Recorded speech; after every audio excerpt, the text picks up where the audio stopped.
It's a busy week for Donald Trump. A lot of his allies are in the US for the United Nations General Assembly. Some of them are dropping in at the White House. Guess who dropped by yesterday?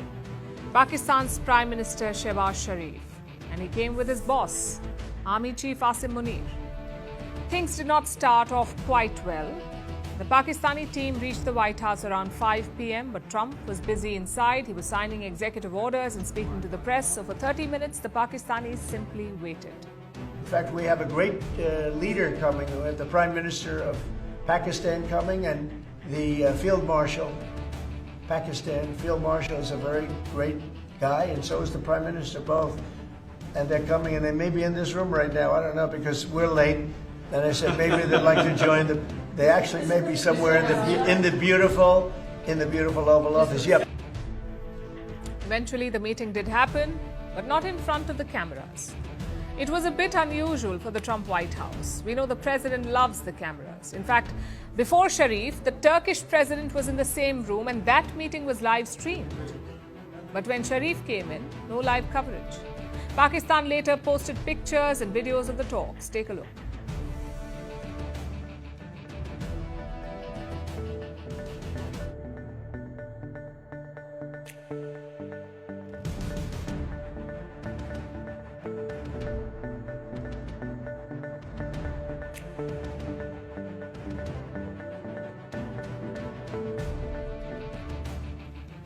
The power equations are quite clear here. Trump, Munir, and then Sharif. That's the order. But the mystery does not end here. The US has not even released a statement after the meeting. No Truth Social post by Donald Trump, not even a YouTube video of the meeting. So what's happening here? Well, the same thing happened in June as well. That's when Army Chief Asim Munir visited the White House. That meeting was also behind closed doors. Either the agenda was extremely sensitive, or the White House just did not care. Either way, it's a story. On the other side, it's the opposite. Islamabad was thrilled about the meeting. As expected, they boosted Trump's ego.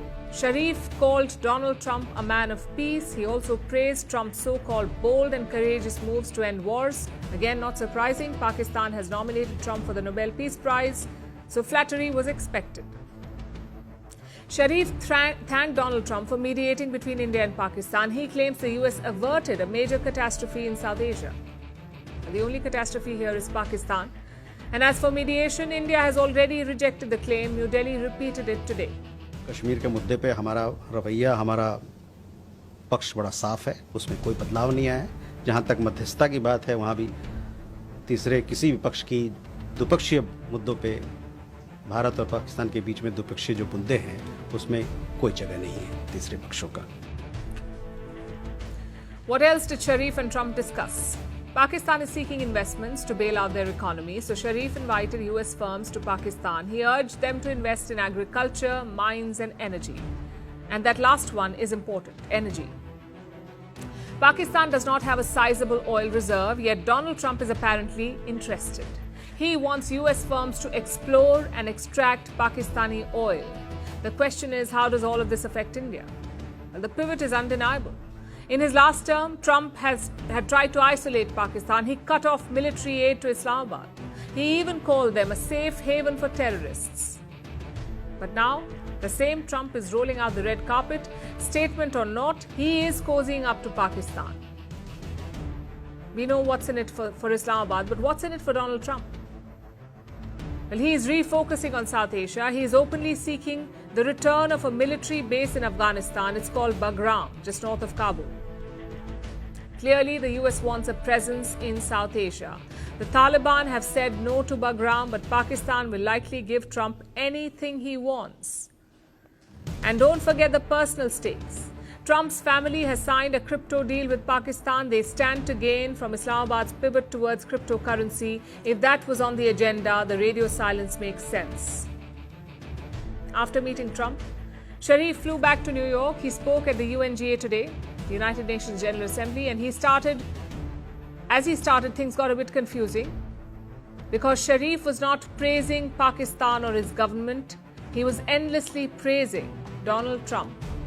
Though in a position of strength, Pakistan agreed to a ceasefire facilitated by President Donald Trump's bold and visionary leadership. we express our deep appreciation to him and his team for their active role in bringing about the ceasefire. President Trump's efforts for peace helped avert a more threatening war in South Asia. Had he not intervened timely and decisively, the consequences of a full-fledged war would have been catastrophic. Who would have lived to tell what happened? And therefore, in recognition of President Trump's wonderful and outstanding contribution to promote peace in our part of the world, Pakistan nominated him for Nobel Peace Prize. And I think this is the least we could do for his love for peace. And I think truly he's a man of peace. Then came the usual rhetoric. Sharif criticized so-called Indian tyranny in Kashmir. He also called for a UN-backed plebiscite in the region. Like I said, the usual propaganda from Pakistan. Sharif also made his customary offer of talks. He said he is ready for result-oriented discussions with India. But New Delhi's position is clear. First stop terror, then we can talk. I'm sure India was watching Sharif closely in the US. First the White House meeting, then the rambling UNGA speech. Tomorrow, it's India's turn to speak. Foreign Minister S. Jaishankar will deliver India's address. So expect some fireworks this weekend.